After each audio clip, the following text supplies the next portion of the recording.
Okay, hello, everyone. You're stuck with me today. Unfortunately, there's an OP meeting, so that's where Lindy and everyone's at. So bear with me. Okay, so we're gonna go ahead and get started. Oh, that's me. Sorry, Ty, I was looking at you. Okay. Okay, so what's one thing you appreciate and enjoy in your business? So we'll just, if we can do 3, that'd be perfect. Anybody, somebody? Love it, Candace? The flexibility. I had lunch in Seattle with my husband today while working.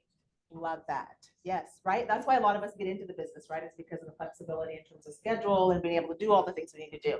Anyone else?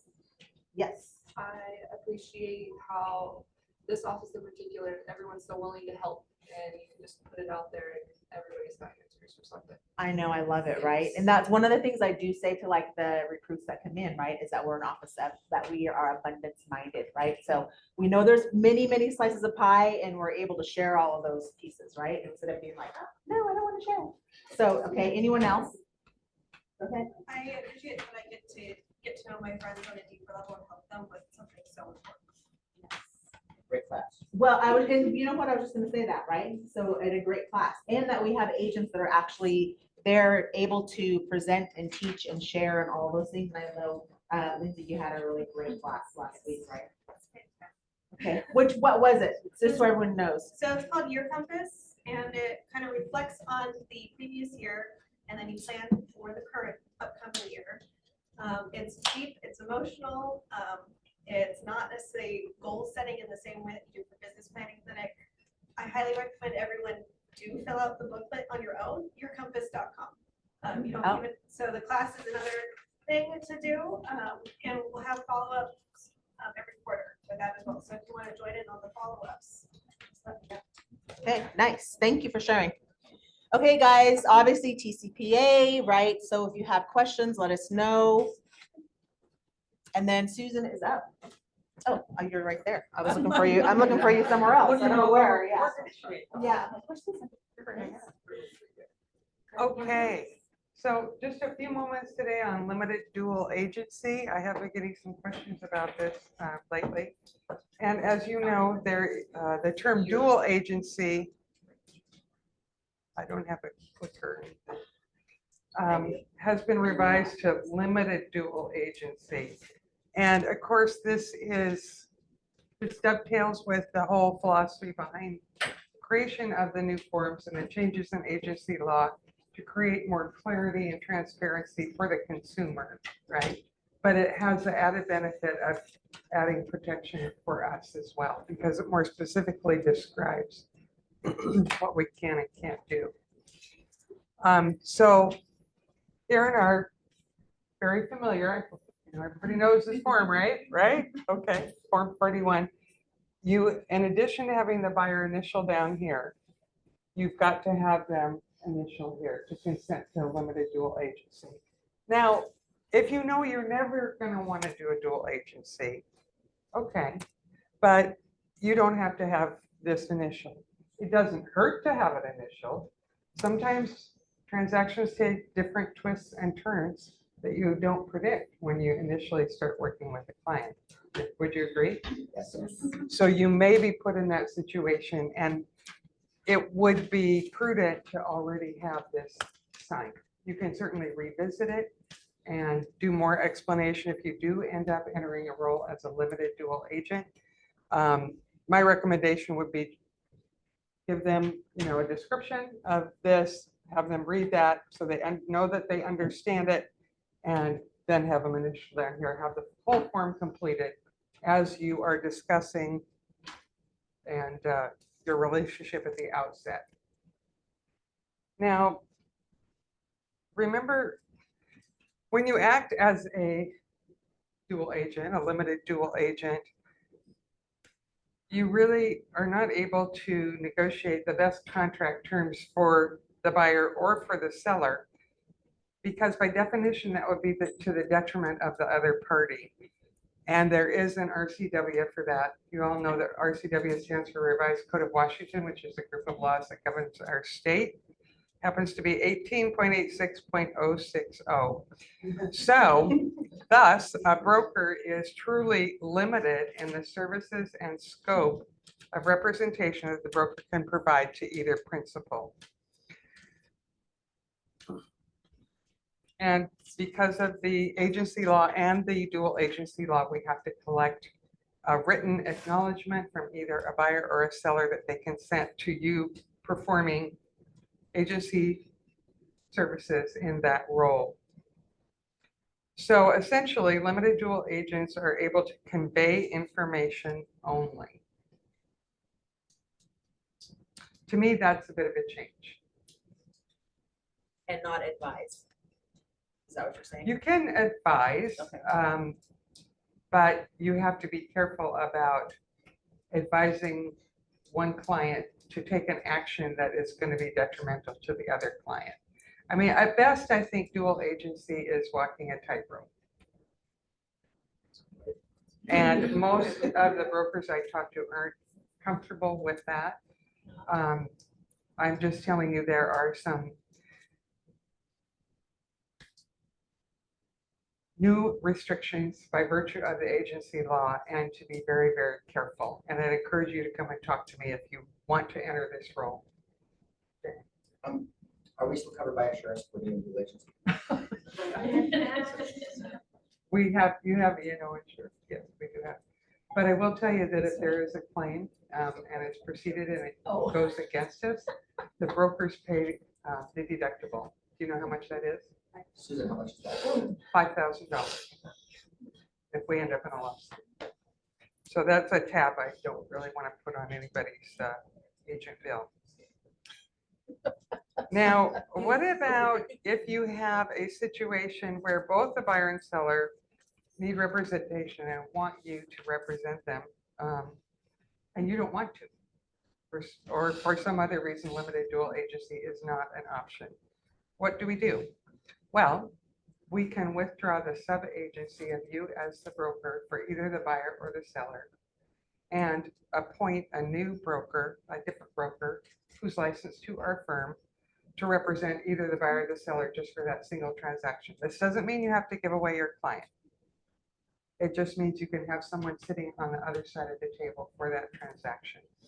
And that's not fall into the pitfalls of limited dual agency. Any questions? Is Hi. that the same thing if we have two buyers that want to offer on the same property? Well, you're not a. No, I know, but Yeah. that would be the same thing if we want to like appoint Yes. somebody just for that one. Yes, we sure can do that. Is that appointment the same as a referral? No. Agreement or the No. compensation? It would be, I would be as, or if you were on a team, your managing broker could do this, or I could do this to appoint, and it would be an amendment to the agreement where we would be appointing a different broker to be the sub-agent Fully compensated. is what instead of you're you. What? Fully compensated is what you're saying, not just referred. Oh, yeah, they would need to be compensated as the broker for that client who's providing, brokerage services. So it would be, it's not a referral, it would just be whatever the other side of the commission is. You want me to click? No, I think the main thing I had on was on that page, so. Couldn't you ask for a referral if you're giving it to the Sure. other broker? Everything in real estate is negotiable. You know that, Mark. Yeah, you could. You certainly could. But just like, say, the same process would take effect, say, if you wanted to, go out of town, you're going to be unavailable, you were going on vacation, and you want to appoint somebody to work a deal in your absence. Same kind of thing. So say you've got a listing and you want to have somebody on tap in case you get an offer on that listing. Well, if they're going to be working that transaction, then they are going to be performing brokerage services for the seller, and we need to add them in as an additional broker and have them sign that amendment to the listing agreement. But Susan, on that, I went to Annie's and it was just like, oh my God. Is that if you add in an agent as a sub-agent, can you do it for just a specific period of time? Yes, you can. Okay. Yeah. All It right. could be for a week, you Okay. know, All right. or whatever, however much, you know, it's a variable. Okay, thanks so much. Thanks, Susan. Hey, Debbie. I attended the class yesterday that was taught by Cheryl and with Carla, Cheryl and Larissa. And just wanted to bring up the fact that with the buyers being able to pay their own commission at this time, remember, as on the purchase and sale, we'll be looking at that really closely because we have to disclose it on our initial disclosures to the buyer, or if we miss it, we end up paying for it. So we're going to work really closely as this comes up because it's all new to all of us. But because most of the time I pre-qualify people before they've even had their buyer's consult, so it's not something I could bring up at the beginning, but I'm happy to consult with them after they've done their initial buyer consultation and with you, and then we'll kind of work together on the money just to make sure it's there somewhere. And then please remember, the veteran cannot pay the commission, period. I would assume this may change someday, but right now they cannot. I know that our underwriting team has reached out to the VA to see if there's any workarounds or anything at this time, but right now there's not. So just make sure you're aware the buyer cannot pay. Yes, Howard? I have a question. Okay, So, I knew you would. So in that case, if I sit down with the potential buyer, I know that they're a veteran. And I know that they're going to be using their VA benefits. The state is telling me I gotta have a buyer's agency agreement in place. The office is telling me I can't close without a buyer's agency agreement in place and get paid. And lenders are saying the VA can't pay. Like I said, I'm assuming they're all looking at this, but right now we can't accept it that way. Just so you're aware. So the only houses the Well, the VA listing buyer can look agents, at and when is- you're looking at your listing, have that talk with your seller that's saying if you don't pay the veteran side, you're going to lose all these people that are out looking at homes. Right. So that's just an initial upfront conversation I would suggest. And the flip side is the VA buyer can't look at houses that don't have a stated Commission. Okay. I mean, they can, but you're going to have to negotiate. Yeah. They can't look at them with me. Thank you. Whoa, okay. So the veteran can offer a higher amount and have the seller pay the Correct. commission. And that would be between the agents, yes. That would be a very good solution, I would suggest. And the only other thing is, I don't know if everybody's aware on the down payment assistance program, you know, they don't do temporary buy downs, but they do permanent buy downs. And because you get to qualify at that rate, I've got a buyer this morning that I was able to save it for her for an additional 1%. We were able to drop the rate 5/8%, save $300 a month. So don't forget to do this. And the seller was willing to pay it because it's been on the market for 45 days. So keep that in mind. It does work out. Thanks, Thanks. Wait, You're next up. Oh, the class is tonight. I know. Okay. Yes, we have our class tonight right here. Okay. We got room for. And what time? What time? 6 o'clock. I think we have 14 people signed up. teaching? So, Yeah. Tina's teaching a little, but Jay, you're always welcome to come down with us. Okay, so, okay, so quick conversation. Raise your hand, those of you that are feeling like you're like hitting a ceiling and you're stuck, right? Whether it's volume, whether it's transactions, whatever it is. Anybody having that issue? Okay, thank you. Thank you. You're good at that. Okay, so one of the things, keep in mind for being entrepreneurial, right? All of us are supposed to save, right? That's why we're in this business, that we can actually go do what we want to do, back to the flexibility of time, all those things. But when we are hitting that ceiling of achievement, remember we need to be able to figure out what can we do to be more purposeful. So I took, you guys notice a little something missing on the wall over there? Okay, so just to put this up here as a visual, right? So being purposeful. So entrepreneurial, obviously we know what it is, right? Doing what comes naturally. But in order for us to break that ceiling of achievement, we need to have systems, tools, models, all those things in place. So one of the things I know, I was just talking to an agent, not in our world, but she was saying one of the things that she was struggling with is that she kept having the same volume every year, right?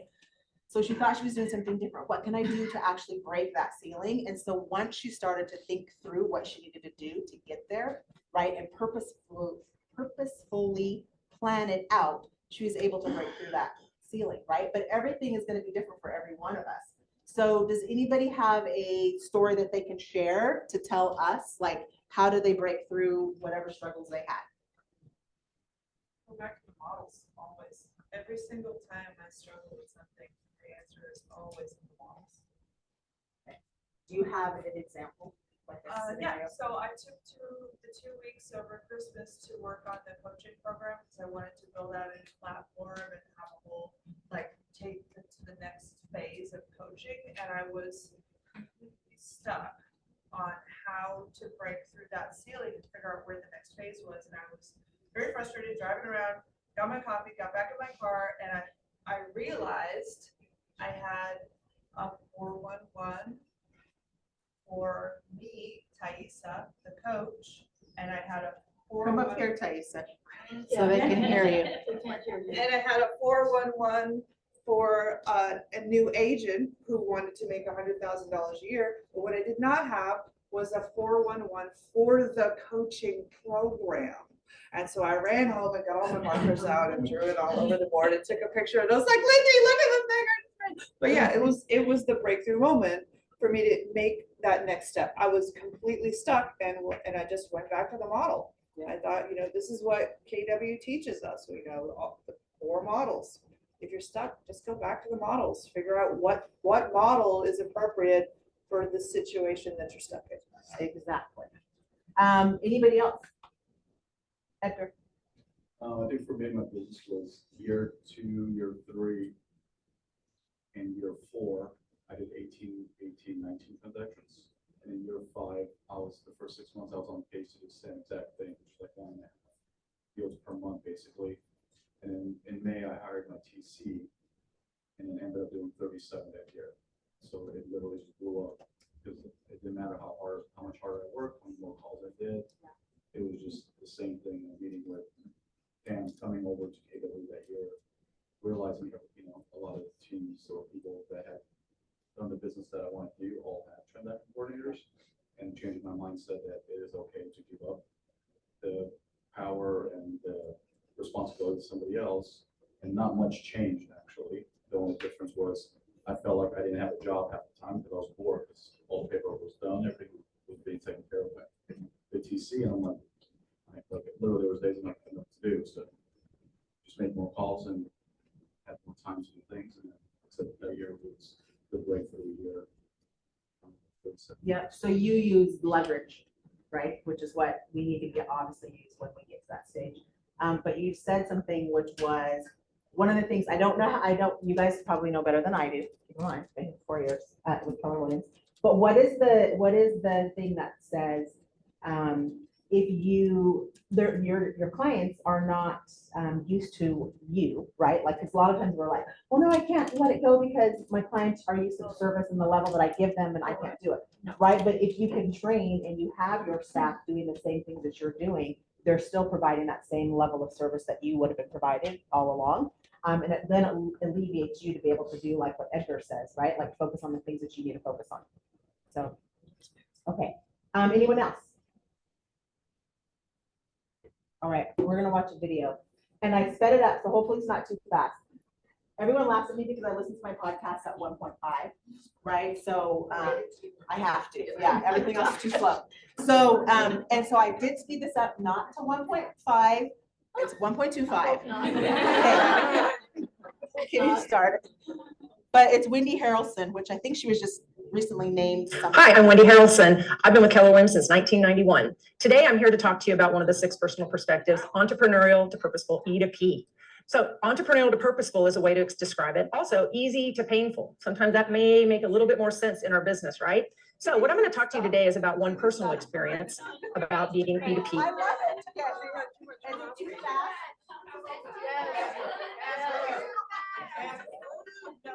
Okay, will you put it back to 1?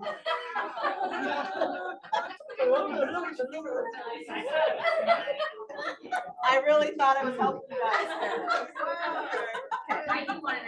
No. 1.5, I don't know. That'd be like, Hi, I'm Wendy Harrelson. I've been with Keller Williams since 1991. Today, I'm here to talk to you about one of the 6 personal perspectives, entrepreneurial to purposeful, E to P. So entrepreneurial to purposeful is a way to describe it. Also easy to painful. Sometimes that may make a little bit more sense in our business, right? So what I'm going to talk to you today is about one personal experience about being E to P, going from E to P. When I was an agent, a very young agent on a very slim budget, I had to figure out a way to do marketing. How could I get my name out there? So I decided that I was going to hand out cookie cutters on different holidays with a cookie recipe.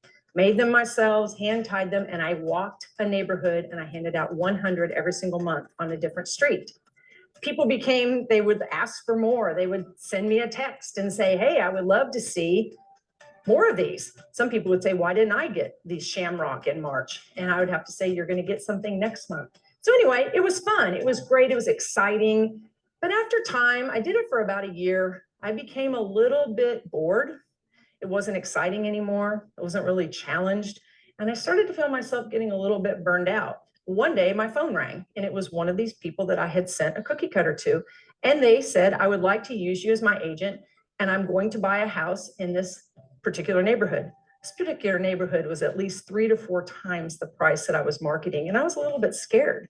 It put me out of my comfort zone a little bit. I decided, well, become very purposeful and go represent these people in this higher price neighborhood. After I sold the house, I realized that I can do this. So I had to change my whole entire mindset and become more purposeful in my business, not just entrepreneurial, doing what's easy, what's exciting. So I started marketing other neighborhoods. Over time, ran a very successful business. It was very successful as far as more deals, not so much marketing anymore. So I felt a little bit burned out. Realized again, I've got to become more purposeful. I was getting very comfortable. So a team leader opportunity was presented to me. And I thought, oh my gosh, team leader, what a scary experience. Then it's not just about me, it's about everybody else in the market center, creating opportunities, teaching models and systems to these people. So when you become from entrepreneurial to purposeful, you have to implement models, systems, accountability. I really had to think about this decision. Well, I did decide on taking the opportunity, became a very successful team leader, created a lot of opportunities for other people. And I realized that, again, you can become entrepreneurial in your own current position, and you have to become purposeful. You have to wake up every single day and decide, I'm going to be entrepreneurial, purposeful. There's nothing wrong with either one of them. It's just that when you decide to become purposeful, you probably will create more opportunities, not only for yourself, but for others.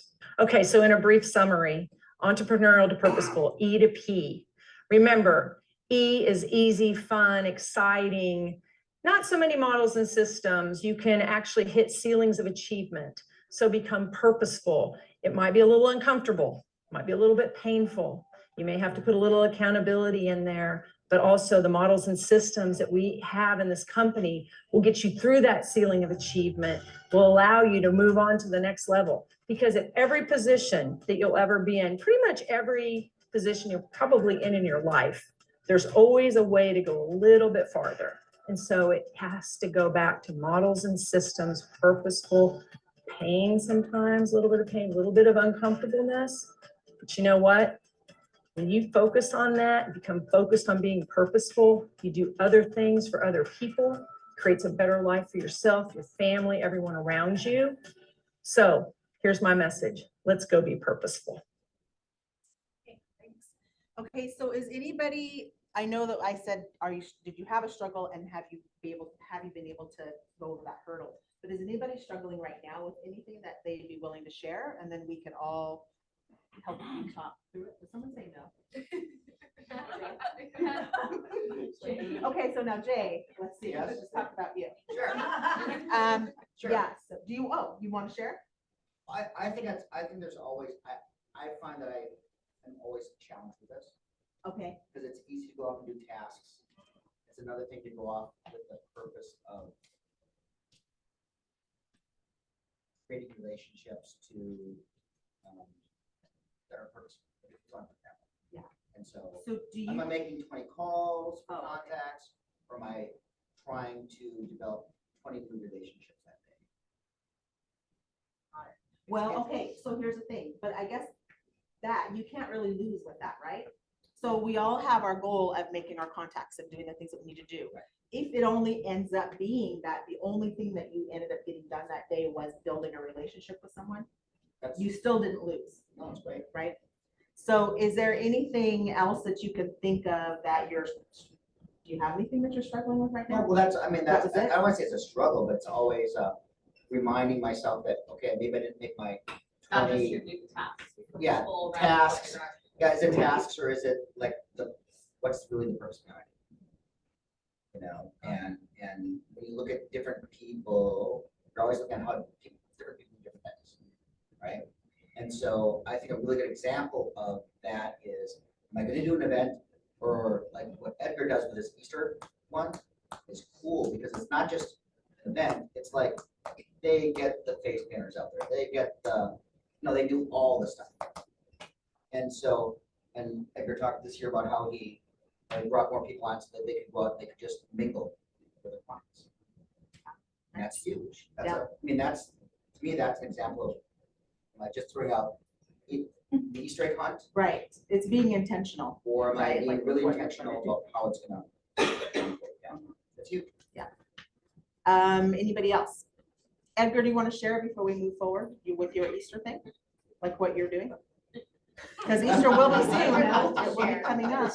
Yeah, thanks. It's an expensive event, but we're actually not doing Easter this year because we could not reserve the park, because Easter is early.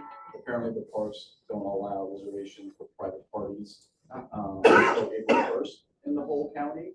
So unfortunately, we weren't able to secure a venue and do an Easter, which is disappointing, but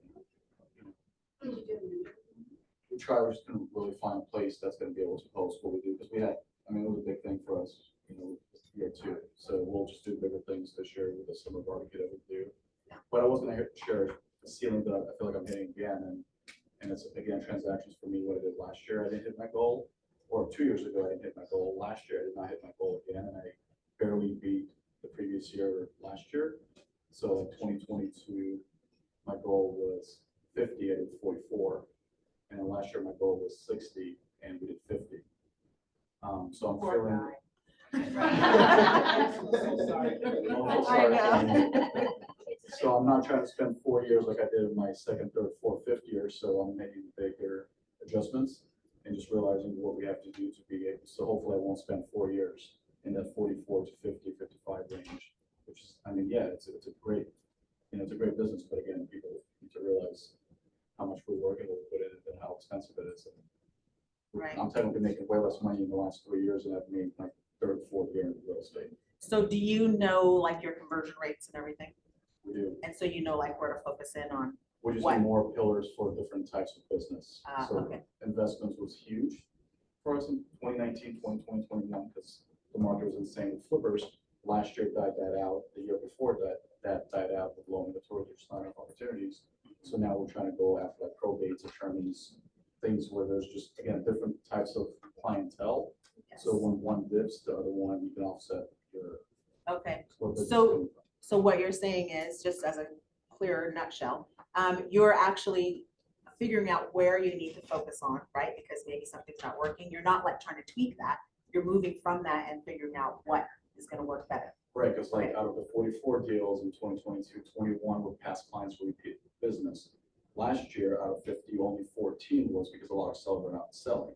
So that's exactly, if you know your numbers, you can adjust them where you got to focus more to be able to offset when the things that are out of our control are changing. Ding, ding, ding.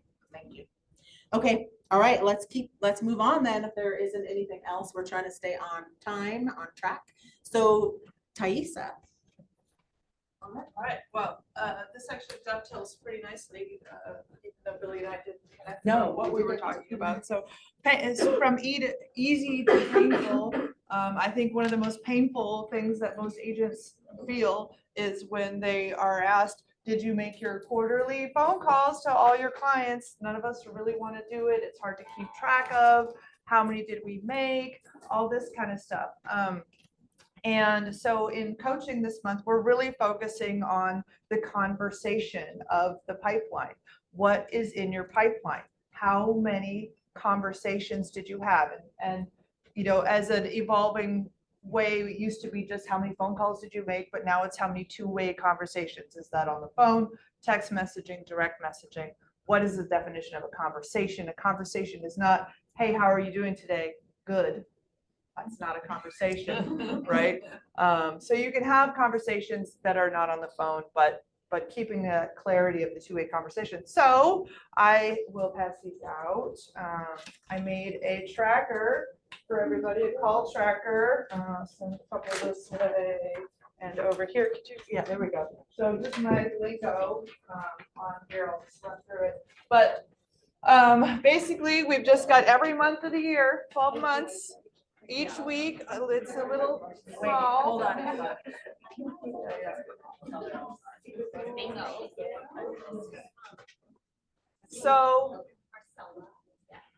So I know these conversations are a little bit painful, and when you start writing it down, how many two-way conversations did I have? How much social media did I do?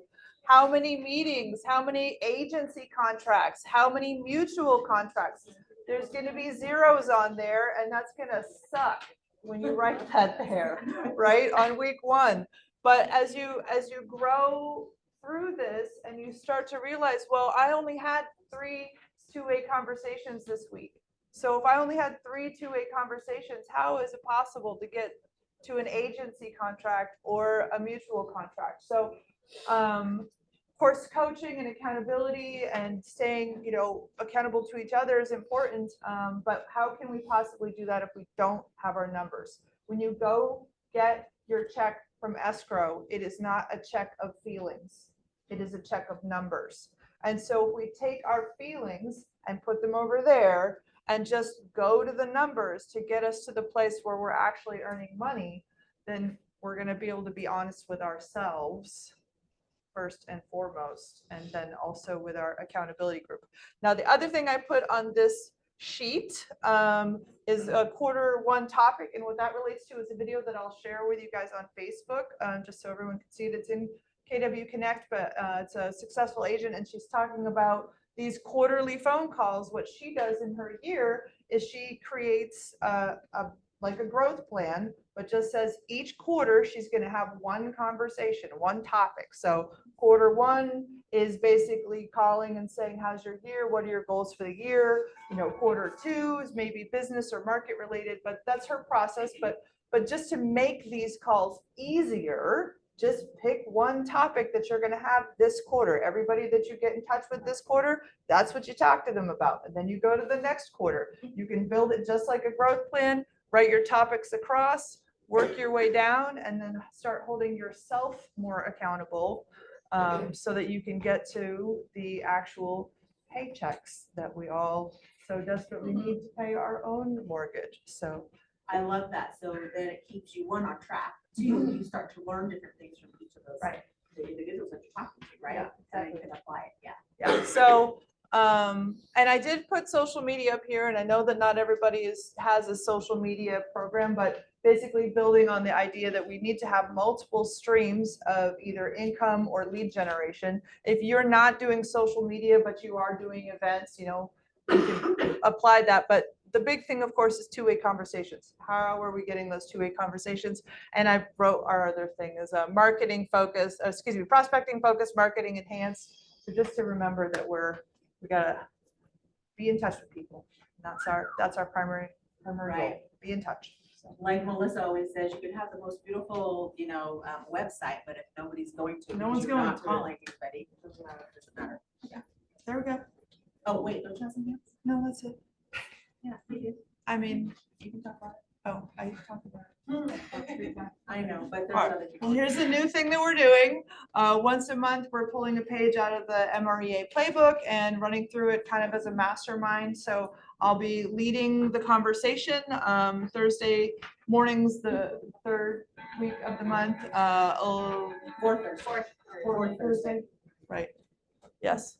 Yes, that's me when I'm trying to read this. So I'll have some worksheets and some things like that to help guide the conversation, but really hoping to just pull in expertise across the board so that we can take this wonderful tool, the MREA playbook that I know many of us got this past year, and put it into practice. So, yeah.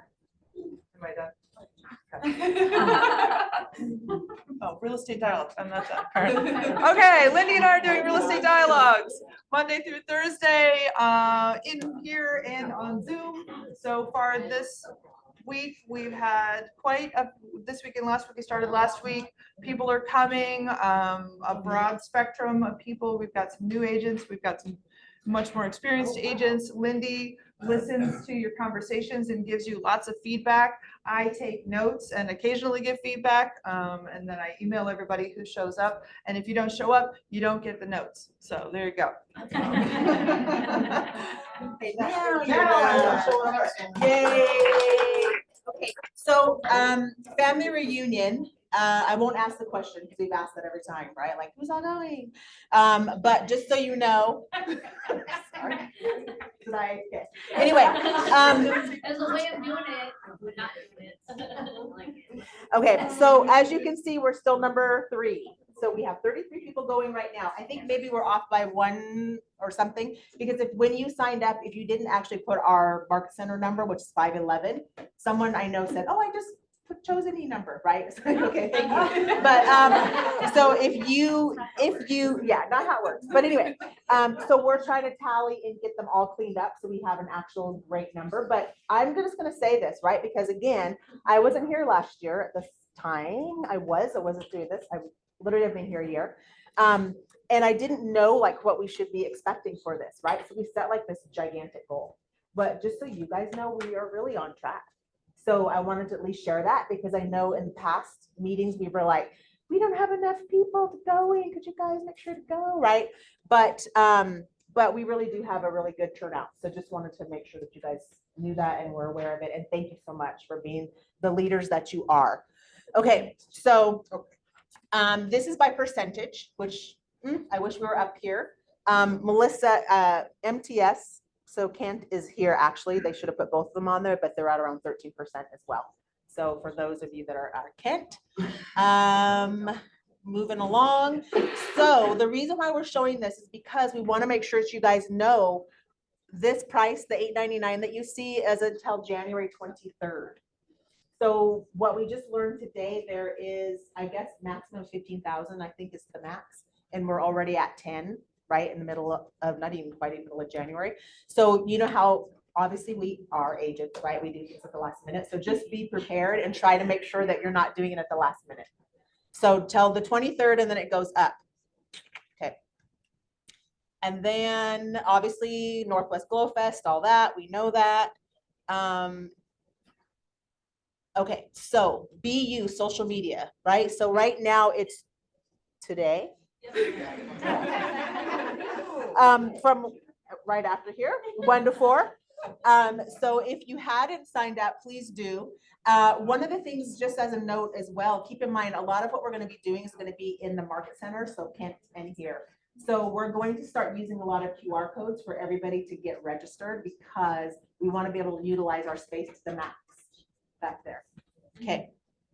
All right. MAD. So massive action day. Business by design, not default. So we're gonna on Tuesday. So keep in mind, we're all the office is closed on Monday. And then Tuesday when we come back, we're going to have our obviously business meeting. But after that, we're going to do a massive action day. So we're going to do the same thing that we did last year, which was we're going to have where's that at? Bingo, MAD bingo, refreshments will be provided. So we're going to do kind of like a bold 100 where we're just in the room, we're doing our calls, doing everything, right? So please join us. I think it'll be fun, especially all of us being together. Bless you, Maria. All of us being together. So, and again, please, if you can, sign up as well. Again, limited space on all these. So open house masterclass. So keep in mind, this one's going to be in Kent.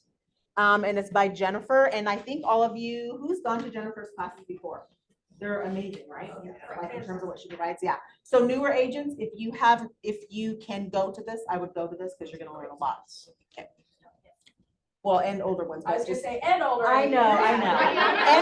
And seasoned agents. Seasoned agents, yes. Well, I'm old and not doing. Well, so am I, that's why I like to say seasoned. Okay. I'm old and saying, I'm really. Yes. Oh, I thought someone said something. Okay, so your friend, the appraiser. So you guys all know that Aaron has obviously intimate knowledge with this, right? So it'll be good to get his take and his feedback on how to communicate with an appraiser. What are the things that you want to be doing and looking for and all of that. So he will have that class that is going to be here, I believe, right? Oh, no, it's in Canada. Okay. When do I thought it was here? Okay. All right, we're good. All right, so buy land, then what? So those of you that have been with David's class, it's amazing, right? And remember the last class he had, this place was filled and we had people out in the edges trying to listen in on the class. So if it's something that you're interested in, please make sure that you get registered right away. And the class is really, really amazing. And it actually has a lot of outside agents there as well. And I'll wait till you guys are done. On the other ones, you said the office is closed. I noticed that Aaron's is office. It is? Yeah, I wrote, what is it sign up? This is after 23rd. Aaron, I just talking about the appraisal. The appraisal. Oh, That's the okay, appraisal. that this is. But they're both on the same day. Well, but this one's 1 to 3. Oh, yeah. the other one's- And the other one's 5:30. Oh, Dave's is weird, 5:30. but I just signed up to the word. Oh, yeah, 23rd, 23rd, Tracy. When it can't- All right, so negotiation, maximizing your influence. So do you guys know Molly Fletcher at all? No. She's a sports agent. So She spoke at family reunion. last year. Yeah, she spoke at family reunion last year. She's an agent, like that negotiates for sports contracts. And so she's involved with KW, I think a little more now than she had before, like even more so because I saw her on something and she was using our language. So I was like, oh, that's interesting. But yeah, so if it's something that you're interested in doing, so one of the things she said was, you'll walk away in this class, you're gonna walk away with having more confidence in your negotiating skills, right? Because, and her point was, everything we do is negotiable, right? And I was like, oh yeah, that's true, everything is. So, so keep that in mind. It's a class that I think you guys should go to if you want to feel more confident when you are on the other side of the table. Is that a virtual class? Yeah, it's virtual. Question real quick too. I noticed on the calendar, it says that Aaron's on the event rate, says that Aaron's class is January 13th. Saturday? I think that's what Tracy was saying too. Yeah, She but put I a date did, on there. but when Well, I that's probably a did, when I typo. did go through the event right, and I just looked at my tickets, it says the 23rd. It's just a Yeah. typo. Oh, So it's a it's typo. a- Yeah, a one So and a that's two. what I was talking about. Thank you, Tracy, sorry, I Thanks, didn't guys. get that. Okay, thanks, Hannah, Thanks, for Hannah. clarifying. Okay, oh, ready? Sorry, Jerry. You good? I think I got it. Okay. Yeah, I got it. Okay, so Vision Breakfast, we do have it coming up on the 29th. It's Monday from 9 to 12:30. Please make sure that you are there. Last year's was wonderful. It was my first one. And I had to list everybody's names that I've never met before. And so I was super nervous. I was probably completely red. You guys saw me. Anyway, there you go. Okay. And I did say Denise. I called her Dennis for stopping. I had to like catch up and go, sorry. Okay. All right, so January all partners meeting. So we are on the 16th. Please, again, QR code because obviously Pam is going to be speaking, right? So we're going to go over Pam's life and motivational story. And so I don't know, maybe bring tissue. I don't know. So anyway, so make sure you have that. And then that's it. Unless you guys have an announcement or something you want to share. You do? No, can Yeah. we just go back to Lindy's and Teresa and skip one? Wait. Yes, way back. Well, it's just- I don't have that one. It's just like, no, but she said that it's got the one Billy higher that I Ernie's signed up also for. on the. That one? Yeah. This Yeah. one. That Yes, one. Thank Thank you. Are these also on the CW calendar? Just get that. That's what you were saying. Yes. Okay, anybody have any announcements that they want to share, anything? Okay, then we're good. All right, thanks, guys.